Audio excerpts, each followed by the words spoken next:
A Rússia sofreu várias invasões ali naquela região, justamente porque não tem uma barreira natural. Então, a França já tentou, e a Alemanha nazista, né? A Alemanha nazista tinha um olho enorme naquelas terras férteis da Ucrânia, né? Então você vê como é que a globalização é um processo terrível, porque eles não precisam fazer guerras, né? Eles conseguiram, depois que a União Soviética se desestabilizou, em 1991, que ela se desmantelou, eles foram, por uma dominação econômica, foram tomando conta daquilo ali, né? A Alemanha, num certo sentido, não ganhou a Segunda Guerra, mas depois deu um jeito de continuar o processo de dominação, né? Porque é uma potência tecnológica e eles continuaram ali. De certa forma, a União Europeia foi e é controlada atualmente pela centro-direita, né? Que centro-direita para extrema-direita cara, é muito pouco. Da centro-esquerda para a extrema-esquerda é um mundo. É um mundo, é uma distância absurda, né? Agora, da centro-direita para a extrema-direita esse espaço é muito pequeno, porque os interesses são muito imediatos, são maiores, né? O cara que é um empresário de centro-direita, quando ele vê que ele vai perder tudo, ele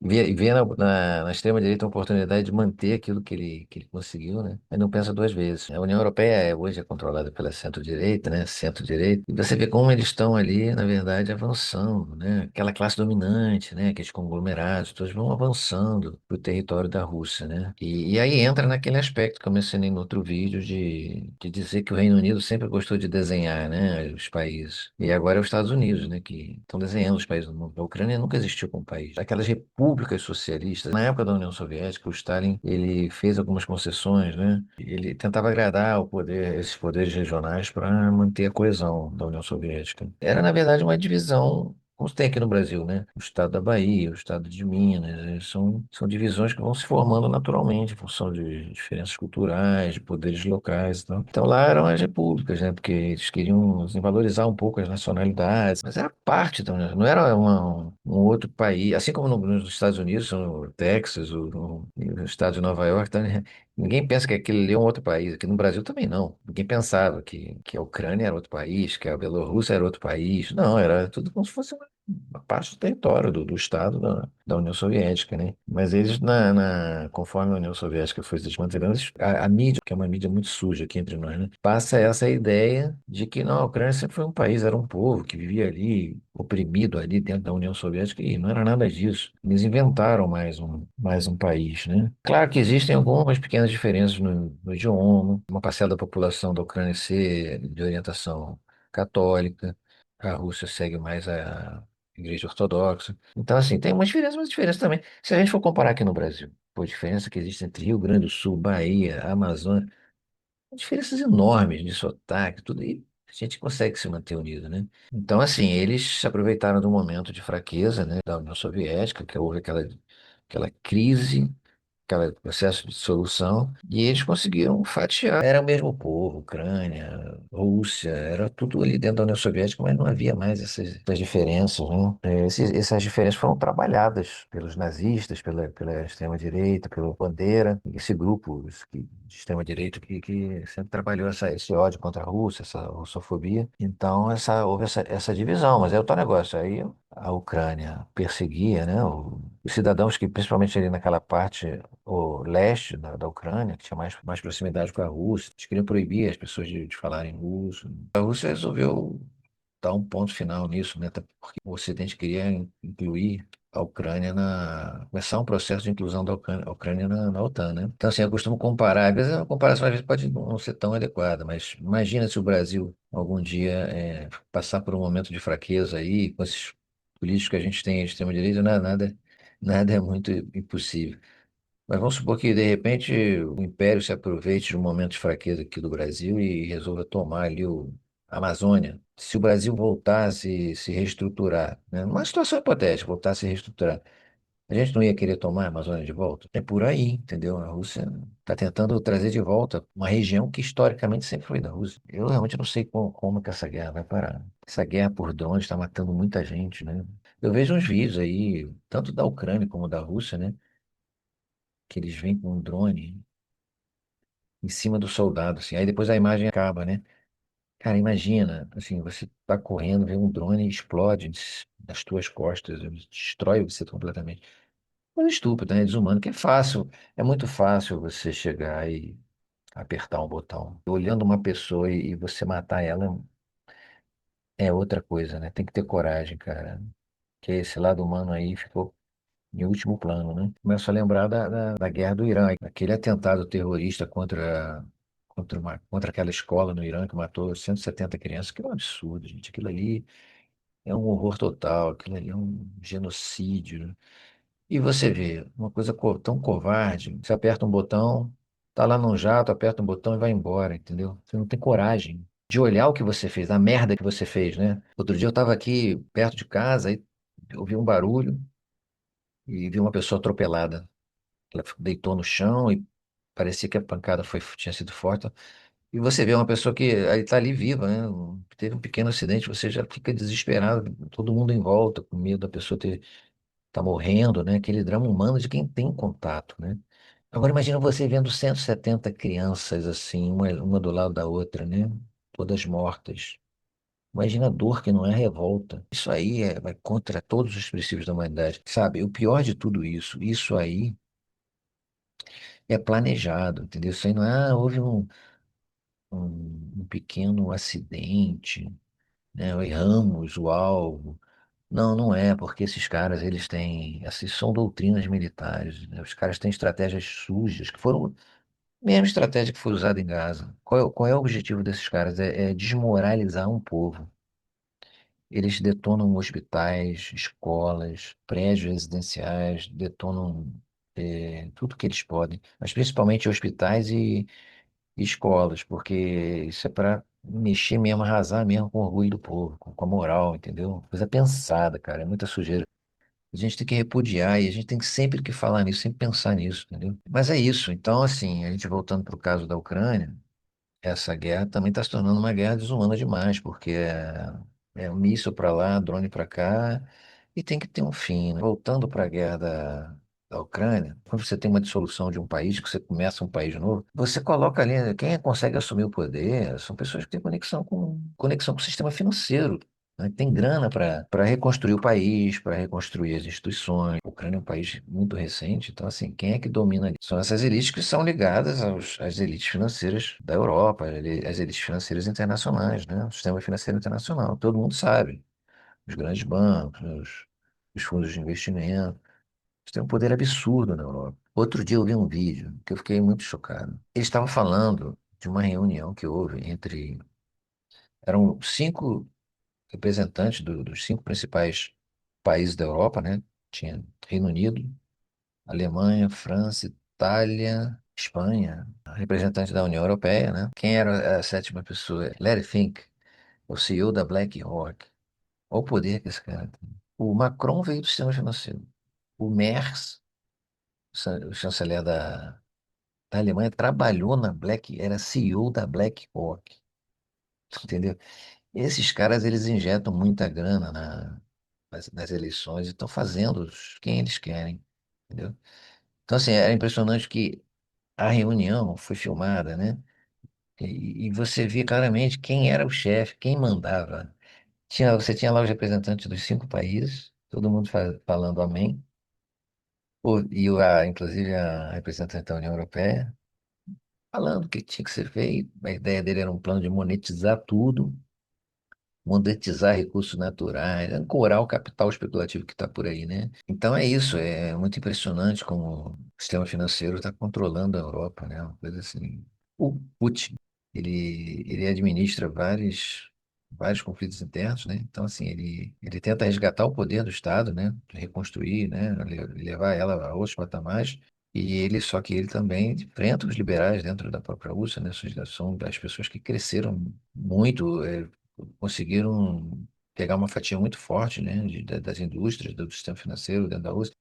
Na verdade, quando a União Europeia faz todos esses bloqueios, né, ela enfraquece os adversários do Putin, né? São justamente esses setores liberais que estavam alinhados ao Ocidente, né? Você vê que os milionários russos, eles adoram o Reino Unido, adoram. Tem negócios, compram casas, financiam clubes de futebol e tal, porque eles são liberais o Putin está num campo diferente, né?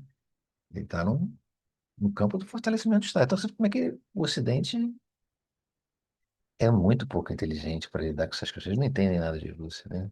E essa história do gasoduto é super interessante, é mais um aspecto interessante dessa guerra, porque tem um jornalista aí super famoso, ele é um jornalista investigativo, é o Seymour Hersh. Ele já fez vários dossiês aí sobre a Guerra do Vietnã. Ele é super famoso, super premiado. Ele fez um estudo desse problema da explosão do gasoduto e ele, lá no relatório dele, ele diz que foi... os responsáveis foram os Estados Unidos junto com a Noruega, né? Ele aponta aí no relatório dele. Então você vê, os Estados Unidos explodiu. Você vê como é que é os interesses, né, desse sistema. A Noruega, ela tem muito petróleo, né? E os Estados Unidos querem vender gás para a Europa. Então você vê como é que eles se juntaram, né? Para destruir o gasoduto, justamente para poder tirar o gás russo barato para a Alemanha ou para outros países da Europa, para poder vender o gás.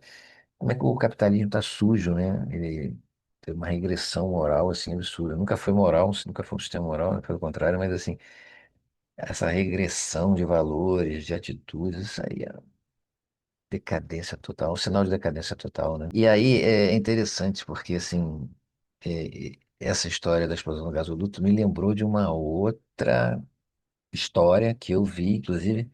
Inclusive, eu fiquei até chocado de ter um documentário de uma explosão de um gasoduto russo da União Soviética na época. E a CIA, naquela época, já estava preocupada, né, de favorecer muito economicamente a Rússia. Eles fizeram um projeto, que o nome era Cavalo de Troia. Eles desenvolveram um software para a Rússia utilizar, né? Esse software, eles tinham uma instrução, né, que ao ser ativada, eles faziam o compressor acelerar exponencialmente e a- fazer o bloqueio de algumas válvulas para explodir. Então foi o que aconteceu. Eles explodiram uma estação lá de transferência, né? Onde tinha os compressores e dizem, né, na inteligência artificial, se vocês botarem aí pesquisar esse episódio, eles vão revelar que parece que a explosão foi tão grande, foi uma das maiores explosões, eu acho que a maior explosão não nuclear, pode ser vista até do espaço. Não sei se já é detalhe, se já é viagem, mas... E eles fizeram um documentário, cara, falando isso, mostrando as pessoas todas orgulhosas de terem feito isso, entendeu? Eles condenam tanto os terroristas, né? E a gente não pode deixar de mencionar, que eu sempre gosto de falar, né? Quais foram os dois maiores atos de terrorismo do mundo, né? Hiroshima e Nagasaki. Quem é que soltou, né? Aí eles falam, não, que era para terminar a guerra. Cara, qualquer um aí que é só você pesquisar, consultar, qualquer historiador sério vai dizer que isso é uma grande mentira, porque a guerra já estava perdida para o Japão.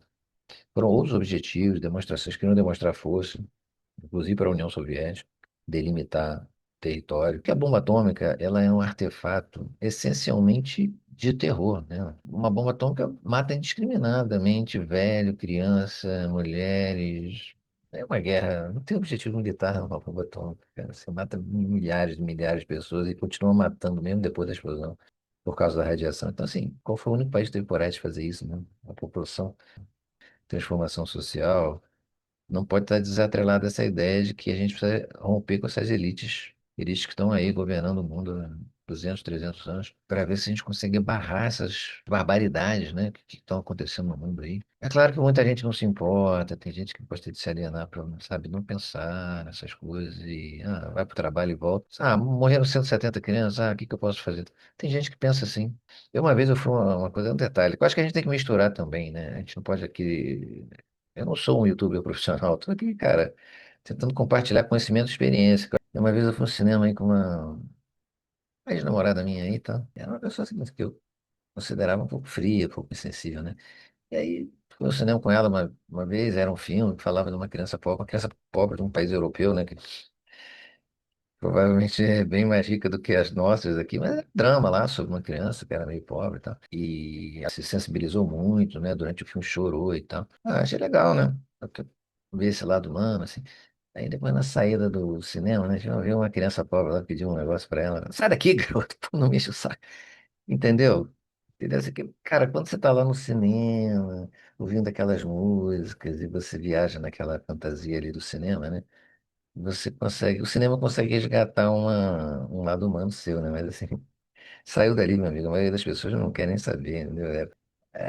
Aquele lado humano que ela revelou ali, olhando aquele filme, pô, saiu dali e esqueceu completamente. Então, os seres humanos são assim, cara. Eu tento sempre vincular uma coisa com a outra, né? Todo dia eu lembro dessas crianças que morreram na escola do Irã, cara. Isso pra mim não tem perdão, entendeu? E tem outra coisa, essa doutrina de militar, de explodir hospital e escola, também tem outra, que inclusive quem falou isso não foi o Scott Ritter, né, que é um youtuber famoso aí nos Estados Unidos. Ele falou que existe uma doutrina militar em vigor nos Estados Unidos, coloca a seguinte situação: se houver uma guerra nuclear no mundo, os Estados Unidos ele vai mandar bomba nuclear para todos os países, que eles vão mandar bombas atômicas para todas as grandes cidades desses países. Porque a ideia é o seguinte, bom, se nós não vamos sobreviver, nós também não vamos querer que alguma outra civilização sobreviva e que venha eventualmente a ser dominante em relação a gente. Então, assim, se houver uma guerra nuclear, a doutrina deles é destruir outros países que não tem nada a ver. Se houver uma guerra nuclear entre Estados Unidos e Rússia, eles não vão só mandar bomba nuclear para a Rússia, não, vão mandar para o mundo inteiro. Isso aí, o Scott Ritter, ele falou isso. E eu acredito que sim. Existe isso, eu acredito que existe isso, porque essa arrogância desse império que nunca vai admitir estar numa posição inferior. Por isso que eles querem destruir a China. Eles querem acabar com a China porque eles não podem se ver numa posição inferior a uma outra civilização que eles sempre desprezaram, sempre humilharam, né? O chinês era visto como uma civilização de segunda categoria. Então é isso, assim, são coisas que vão se repetindo, né?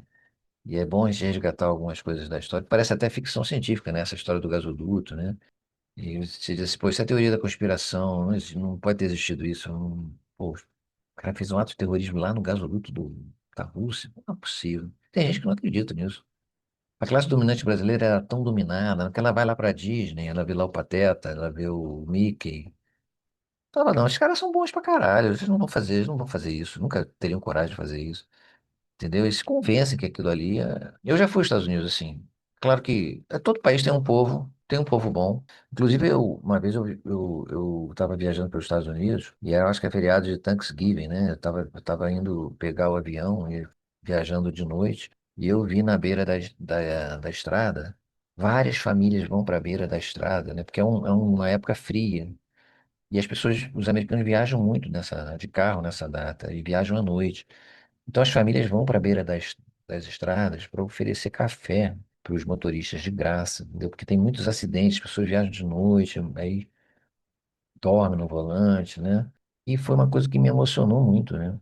Me emocionou muito ver que o povo é solidário, que o povo tem um lado bom, né? Que algumas pessoas que eu conheci lá foram super cordiais, né? As pessoas são cordiais, todo o povo é cordial, cara. Todo o povo é bom, mas a questão é a ideologia, né? Que os governos trabalham, né? São como as elites dominam o povo, né? A questão são todas são as elites, né? Que eles passam essa cultura da violência, do individualismo, né? E vão criando essas coisas doentias no povo, né? Eu não sei como é que se continua aquele negócio de atiradores invadirem escolas e matar todo mundo, entendeu? Isso é fruto desse individualismo, dessa cultura das armas, né? Que a elite, ela estimula isso, né? Você pega um filme de Hollywood, você não vê uma cena que não tem uma violência. Você pega um desenho da Disney, você não vê uma cena sem uma violência, sem uma arma, sem alguém correndo atrás de alguém, sem alguém querendo matar alguém. Uma cultura muito violenta, né? Que estimula o individualismo, né? Para que nunca haja um movimento de solidariedade que seja capaz de derrubar eles do poder. Porque agora a máscara também está caindo, né? Porque o Trump é o mais burro de todos, né? Que os outros presidentes sempre tiveram que fazer esse jogo do império, mas sempre tentando mostrar um lado bonzinho, sempre tentando mostrar que eles têm a razão, né? Que estão do lado do bem. O bandido, o bad guy era sempre outro país, né?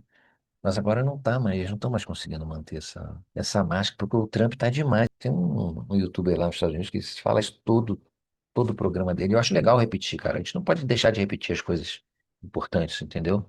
Tem que falar todo vídeo, ele fala isso, que o Trump ele tá roubando o petróleo da Venezuela, tá vendendo, parece que no Catar, e o dinheiro tá indo para uma conta pessoal dele. Não sei o que eu tô falando, não, é o Crystal Kay, um cara que tem 2 milhões de seguidores nos Estados Unidos. Então, assim, eles não estão mais conseguindo manter essa máscara de país bonzinho, né? É o que a elite brasileira adora, cara. E agora também, eles também não vão ter mais como manter essa alienação de fingir que não está nada acontecendo. Pelo contrário, eles até gostam quando vem lá. Tem um filho de um ex-presidente que vai para lá, né? Ele vai para lá sério, cara, bajular, para se submeter, né, ao império de uma forma humilhante, uma forma. Essa galera. de extrema-direita ou de centro-direita, que tenta controlar aqui o Brasil, eles estão brincando com fogo. Eles acham que se o Trump resolver invadir aqui o Brasil, né? Eles já estão partindo para cima da América do Sul, que o Império está tão desesperado com a decadência, né? Com o possível colapso financeiro, está sempre às voltas, está sempre agora, inclusive com essa guerra do Irã, o petróleo subindo muito, aí você mexe com diversos mecanismos ali de diversos mercados, né? Mercados com derivativos, com proteção de preço, e quando o preço fica alto muito tempo, alguns grupos começam a tomar muito prejuízo. E esses prejuízos, eles conseguem mascarar por um tempo, entendeu? Mas vai chegando uma hora que eles não conseguem mais. Então, essas coisas estão todas conectadas, entendeu? Então, assim, o Trump está desesperado, porque, assim, o sistema financeiro está muito fragilizado, né? Os países estão vendendo os títulos do Tesouro, né? Americano. Então, eles têm que subir os juros, porque se você não tem países de fora comprando os títulos da dívida, você tem que subir os juros desses títulos para os investidores internos do próprio país poderem comprar, né? Esses títulos para poder financiar a dívida do governo. Então, olha como é que uma coisa está ligada à outra. E as pessoas já estão ficando desesperadas. Já houve uma certa corrida de venda de ativos e a BlackRock está segurando. Eles não estão deixando os investidores sacarem todo o dinheiro, estão liberando cotas. Você vê, olha só como é que o negócio está perigoso. Então, assim, o Trump está desesperado porque se essa crise do preço do petróleo começar a se prolongar muito, esses prejuízos vão começar, essas rachaduras no sistema, começar a acontecer por todos os lados, entendeu? E aí, meu amigo, aí o processo vai se acelerar, o processo de decadência do império vai se acelerar bastante. É isso. A gente dá volta, vai lá para cá nos assuntos, mas assim, tipo, cara, eu não estou aqui para agradar todo mundo, tá? Estou aqui para passar as minhas experiências. Quem tiver saco, quem gostar, vai ouvir. Eu não tô aqui, eu não sou daqueles caras que vão pedir like, né? Que vão anunciar coisas. Pede, dá um like. Cara, se o vídeo é bom, você não precisa pedir. A pessoa vai lá e clica, entendeu? Tem que compartilhar, cara. Eu acho que é um bem para a humanidade quando você compartilha as coisas, né? Porque, cara, se você não misturar sua vida pessoal com essas ideias, com o que você sente sobre isso tudo, você tá ficando igual a eles, entendeu? Você está se desumanizando. Pô. O foco é esse aí. O foco é a guerra na Ucrânia, a guerra da Rússia, para poder pensar o mundo, né? Pensar essas questões todas do mundo aí pela ponta do iceberg. A guerra é a ponta do iceberg, entendeu? São as contradições do sistema que aparecem ali. É ali que você vê quem é quem. Entendeu? O Império tá saindo do armário, né, cara? Tá saindo do armário, tá mostrando a sua verdadeira face, face fascista. Não é mesmo? E é isso. Vamos torcer aí para esse mundo melhorar, né? Então tá, vou ficando por aqui. Quem quiser fazer comentário, fique à vontade aí, eu vou ler com todo carinho. Ok? Grande abraço a todos aí, até o próximo vídeo, né? Grande abraço a todos. Tchau, tchau.